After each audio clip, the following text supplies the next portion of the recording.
Now, Bismillahir Rahmanir Rahim. Ìgbà táwọn ọlọ́pàá wá ní ìjẹta ẹ̀yin náà bá ti gba ọkọ̀ lọ́wọ́ àwọn ọlọ́pàá tí wọ́n wá láti fi kọ́ ṣe malam tó wí. Olóyè Sunday Igboho láti ìjẹta tọ́rọ̀ yẹn ti ṣẹlẹ̀. Ǹjẹ́ ẹsẹ̀ ti pe ọmọ yìí láti kì í nílò kó má dáràn má? Tó bá jẹ́ pé ti kì í nílò pé ọ̀rọ̀ yẹn ní kó dáràn ni títún wá ń ṣe báyìí. Ṣé pé láǹfààní àti bí yín pé sọ́mọ téèyàn pọ̀n wá nù. Olórí ẹbí wọn ti sọ̀rọ̀, ó sọ bó ṣe jẹ́ sáwọn nínú ẹbí.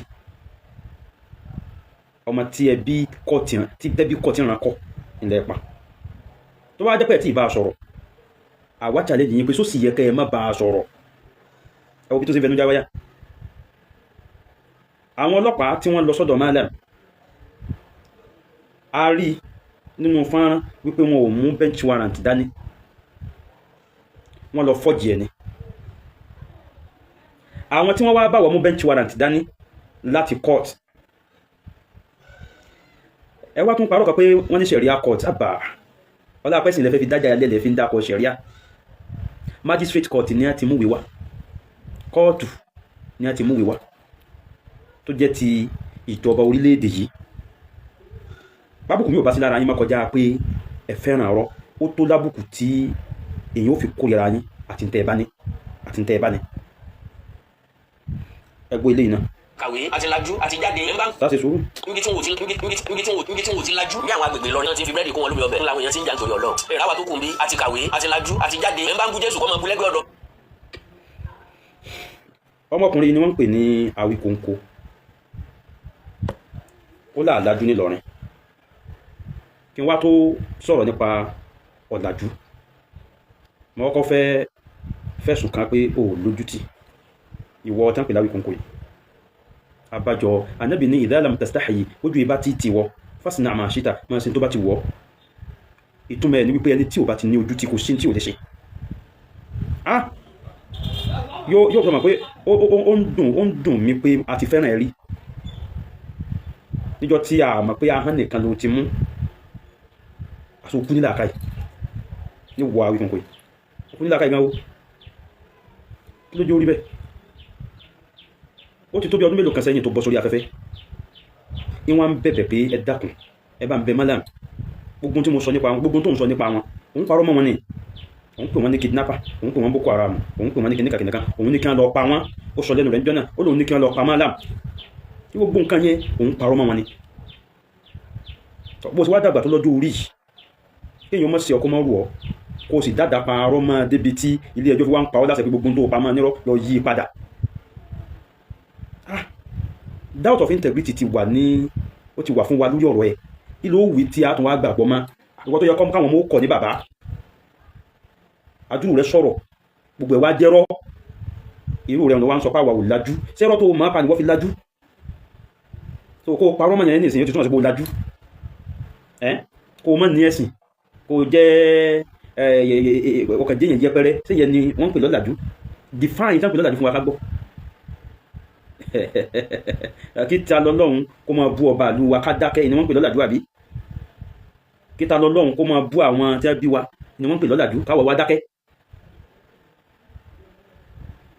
Lẹ́yìn gbogbo àwa tí a jẹ́ mùsùlùmí, àtẹ̀yìn ajíṣe bíi mùsùlùmí, àtẹ̀yìn apá kan mùsùlùmí, apá kan kèfèrí, tó jẹ́ pé bí ìmọ́lẹ̀ ìtọ́sọ́nà Ọlọ́run bá tètè tàn sí yín, ó súnmọ́ kẹ́ kúrò nídìí mùnáfíkí tẹ́ wà bọ́ sínú Ìsìlámù gangan.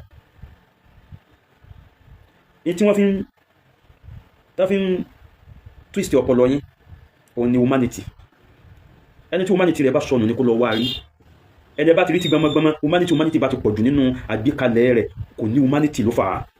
Ẹni tí humanity rẹ̀ bá sọnù nílò kó máa wá kiri, humanity lórí kíni? Humanity wo ló ju wípé a fẹ́ràn Olóyè Sunday Igboho? Èwo ló jù lọ? Èyàn jẹ́ ológun, ìmọ̀ àdọ́fẹ́, ìmọ̀ àhábà. Ṣé Ọlọ́run ọba ní gbé dọ́fẹ́ ní àbọ́lé Ọlọ́run ọba àwọn ẹ̀lẹ́kà ní wọ́n fún níbọn? Ṣé kìí ṣe àlìjànú ní gbogbo ẹni tó bá jẹ́ sàgùn máa ń lò ní? Bí humanity ò bá sí lára wa á sì nífẹ̀ẹ́. humanity wo lẹ fẹ́? Ògúnjìmí ó ti gbá bẹ́ẹ̀ mi rí, ṣé ó kọ Islam l'Ògúnjìmí? Ó kọ ẹbí kan ni tábà fi wá pèèyàn ní Ògúnjìmí, ẹ mọ̀ pé nínú ọ̀nà yẹn wọ́n ń bọ irin nìtúmọ̀ ẹ̀. Ó sì gbé abẹ́ mi, ó lòsẹ̀ mi lábẹ́ mi, kì í sọdún kan, kì í sọdún méjì, kì í sọdún mẹ́ta. He's now a great man níwọ̀n bá tiẹ̀ náà. Ifá foríjì ti gbé abẹ́ mi rí, tí ìsọdún méjì, tí ìsọdún mẹ́ta. Ó sì tún kú lábẹ́ mi, ìsì tún lọ ń sin ẹ̀sìn tí ó rọ̀ Ọlọ́run, a sì jàdùn ní. Kí ni wọ́n ń pè ní humanity tó jù yẹn lọ? Humanity tẹ́yìn wá ń wí yẹn, kí lẹ̀yin ń pè é? Kí ẹ define humanity yẹn fún wa ká gbọ́, kí bó ló ṣe ẹbí lẹ́sọ̀rọ̀ bóyá ká ṣe. Àwọn ọmọ tí wọ́n ń dá wàhálà lẹ̀ tá nítorí ẹ̀ sọ̀rọ̀ yìí, wọ́n láwọn fẹ́ jẹ́ kí ẹ̀sìn bàbá àwọn ó borí gbogbo ẹ̀sìn. Àwọn fẹ́ kó ṣe pé ẹ̀sìn ìbílẹ̀ ni gbogbo èèyàn padà sí. Ọ̀nà tán wá rò káwọn fẹ́ gbé ìgbà ẹni kí wọ́n kọ́kọ́ destroy Islam. Wọ́n wá sásábẹ́ wípé àwọn mùsùlùmí kan náà máa bú òrìṣà wọn, ibi tí wọ́n sá sí nìyẹn. Àwọn náà wá retaliate, wọ́n bú Ọlọ́run, wọ́n ní Ọlọ́run ìṣe Allah, pé Ọlọ́run àwọn Lárúbáwá ni, kò kan lẹ Yorùbá. Wọ́n bẹ̀rẹ̀ sí ní sọ àwọn ọ̀rọ̀ yìí láwọn ọ̀rọ̀ tó burú gan, wọ́n lànà bí jí pátá, ó jí kìnnì kan, ó jí kìnnì kan. Lẹ́yìn pé ti wá retaliate, ẹ ti bú èébú padà yẹn, kí lẹ tó fẹ́? Àwọn tó lè dá yín lóhùn lórí ẹ̀ pé ìtà ń wí yìí kò papọ̀, wọ́n dá yín lóhùn. Èmi náà ti wọ inú láìfù lọ bá wọn rí láti fi ṣàlàyé nígbàtí mi ò mọ bọ́kọ̀ lọ́wọ́ sí rí. Ìgbà mo débẹ̀ mo rí pé àfikọ́lọ́hun dé sílé ayé àwọn eléyìí o, kò sí wá àlàyé kan tí yẹn lè ṣe sí wọn. Sawa'un alayhim a andartahum am lam tundirhum la yu'minun. Kò dí àlẹ́ amúrú lọ́rọ̀ wọn, ọ̀rọ̀ ti parí lórí ọ̀rọ̀ wọn. A andartahum, ó sì sí fún wọn o kì wọ́n nílọ, am lam tundirhum, àbó sì kì wọ́n nílọ, la yu'minun, wọn ò lè ever gbọ́ ọ̀rọ̀ Ọlọ́run báyé. Mo rí bẹ́ẹ̀ nínú láìfù wọn. Látọjọ́ náà mi ò dá sí wọn mọ́, ṣùgbọ́n mo bá wọn fà á débi tó tẹnu tí wọn náà jáde pé àwọn sàlejò wà. Bẹ́ẹ̀ ìtàn pè ní Islam ó yé àwa tányányá. Kí ló gbé dání tó wà gbé déwájú wa tó ní sọ̀kalẹ̀? Ó yá dá sí dàní lórí ọ̀rọ̀ ẹ̀sìn. Lẹ́yìn pé tí wá retaliate, ẹ ti sọ pé Allah, kódà àwọn ní sí gidi kan náà pè bẹ́ẹ̀, inú Kaaba ni wọ́n gbé sí àti bẹ́ẹ̀ bẹ́ẹ̀ lọ. Lẹ́yìn gbogbo ilé yẹn, ìwọ gbé Quran òsùn níná. Wọ́n ní kí ló dé, o láwọn mùsùlùmí kan náà máa ń sun ẹ̀kú egun níná. Mùsùlùmí wo ló sun ẹ̀kú egun níná? Kò sí mùsùlùmí tó sun ẹ̀kú egun níná rí. Ṣé lèmi ní ìsinmi sọmọ elégún, mi ò wọ́n láti rìn elégún, wọ́n yé ṣe eégún lé wa, wọ́n yé sọ̀rọ̀, wọ́n yé ṣe kankan. Ìrun nìkan. Lẹ́yìn ká kírun, ká gbàwẹ̀, ká ṣàdúà, wọ́n yé ṣe eégún kankan lè wà. Gbogbo nǹkan míì tí ẹ bá tó bá ti yàtọ̀ sí ká sin Ọlọ́run, ká kírun fọ́lọ́run, àtojúbọ̀, ìrìnkúrìn, ìwákùwà lórí àfọ́sàbàbí. Alhamdulillah àti kúnbẹ̀. Eégún wo ló jẹ́ eégún àgbáyé tó jẹ́ pé oṣù àgbáyé pọ̀, gbogbo àgbáyé ní ti ní bọ́? Eégún ẹbí, eégún ìran ló wà. Bẹ́ẹ̀ nìkan bá wá dìde nínú ẹbí kan tó ní òun ò ṣe eégún yìí mọ́ o, òun ló sì kù ní àgbà. In tó bá sì sọ ìlàbẹ́ gínú ẹbí yẹn, ó wá kó ẹ̀kú eégún yẹn wá lọ sun níná. Kí nìyẹn ṣe kan ẹ̀sìn? Ṣé ẹ̀sìn ló sun eégún níná yẹn ni àbí ara yín tó lòun ò ṣe mọ́? Tó sì jẹ́ pé òun lọ̀rọ̀ sẹ́kù sí lẹ́nu nínú ẹbí ń jọ náà. Ẹnìkan ò lè sun ẹ̀kú eégún níná àfọmọ eléégún, ẹnìkan kò lè sun ẹ̀kú sọ̀kíní ó ṣe Ṣàngó níná àfọmọ Ṣàngó. Ara yín náà ní sun nǹkan yín níná. Nígbà tí wọ́n padà realize pé ọ̀nà táwọn wà yẹn kì í sọ̀nà. Ṣé nígbà tẹ́yìn náà rí pé ọ̀nà tẹ́yìn náà wà tẹ́ ẹ̀rọ lọ́kàn yín pé Islam tẹ́yìn sí kì í sọ̀nà síbẹ̀ kú ń bẹ́. Ẹ sì mú Kùránù yẹn, òṣùn níná, kálẹ̀ tó bọ̀ ọjà lórí ẹ̀.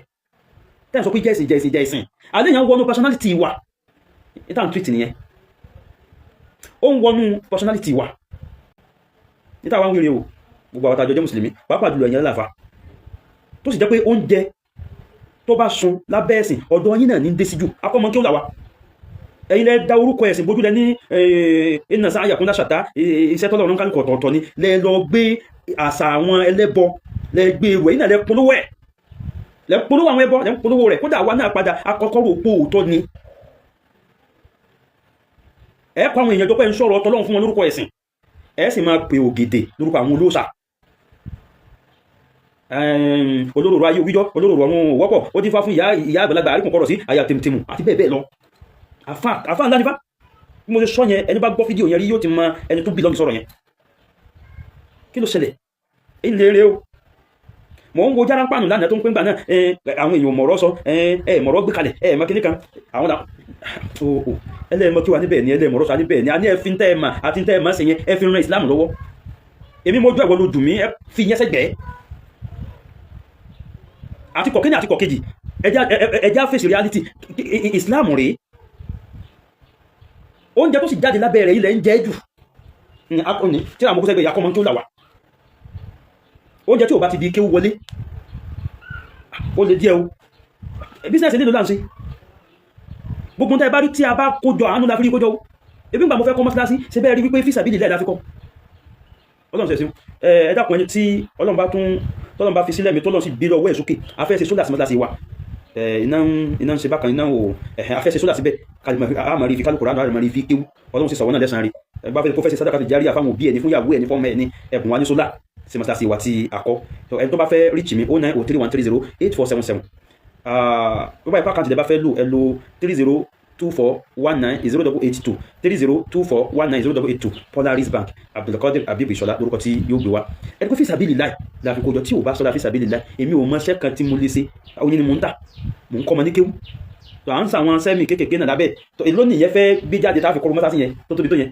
a tún ti ṣe POPC tí èyí bá ti kọ́ lọ́rọ́ àwọn bàbá àwa Ibrahim sí wa mi ò mọ̀ wọ́n rí wọ́n kí ní káàmà pẹ́ ní báyìí nílò ìrànlọ́wọ́ lójú ọ̀nà tọ́lọ́ ní ó ti mọ́ wọn lákàmọ́ ṣe bẹ́ẹ̀ mọ́ padà gbọ́rọ̀ yíwọ́n káàkiri pé àkíní bí ti náwó ti ẹnu ọ̀nà tí sì iná sínú kọ́lọ́mọdé bàjẹ́ fún bàbá náà mọ́jà wọn orí kú ọmọ mọ́jà wọn orí kú aya gbogbo tí ń jẹ́ òṣèrà wọn kọ́lọ́mọdé ká padà sí gbogbo kọ́mọ wọ̀rún inú ìrànwá bá wọn kẹ́mi wọ́n sì gùn lórí dáadáa ọ̀là àwọn ènìyàn wákàtí bọ̀tán wọ́n sì dá ọ̀là àwọn ènìyàn wájú ọlọ́run la hawla wala quwwata illa billah tí ìbá sí kọ́lọ́run rú wọn tí wọ́n kún sí ọlọ́run lọ́wọ́ lára wa gbogbo bá tó ṣe POP jò níyẹn ọwọ́ wọn wà mẹ́ àwọn náà ni tí ìbá ṣe bẹ́ẹ̀ níbo ni irú wa ti fẹ́ èyí tó là ń gbà lè kíwú 50 naira ni mo gbà tẹ́lẹ̀ 100 naira wọ́n tún jẹ mí lówó kó tó wá di 200 naira 250 nísìn táàfin ra máka àfin ra kìíní tàfin kọ́ wọn kọ́ ọmọ sọ́dọ̀ wa wọ́n sá lọ ní akọ̀fọ́mọ sọ́dọ̀ wa ẹ̀sìn kọ́ ìbọ̀ ẹ̀sìn sá lọ sáwà lójú ọmọ nù kẹ́ẹ̀dẹ́kẹ́ bẹ́rẹ̀ ọmọ yín kẹ́ má ba ẹ̀yin lẹ́ń jẹun Islam jù ẹ̀yin lẹ́ń lọ náwó ẹ̀sìn jù ẹ̀yin làwọn ìjọba dámọ̀ jù bẹ́ẹ̀ bá sọ̀rọ̀ yín ní ohun yín káàkiri àbà aṣọ Islam tí ẹ̀ ń jẹun lábẹ́ rẹ̀ níyà kama gbọ́ wà sí burúkú káàkiri ẹgbẹ̀gbẹ̀ mọ́ fògùn fún àwọn ọmọ olówó ẹgbẹ̀gbẹ̀ yẹpẹrẹ wọn sàhábà yẹpẹrẹ àwọn sí ọlọ́run àbà wal aqibatu lil muttaqin wala udwana illa ala adh-dhalimin ọlọ́dí aláti pọ̀tàrí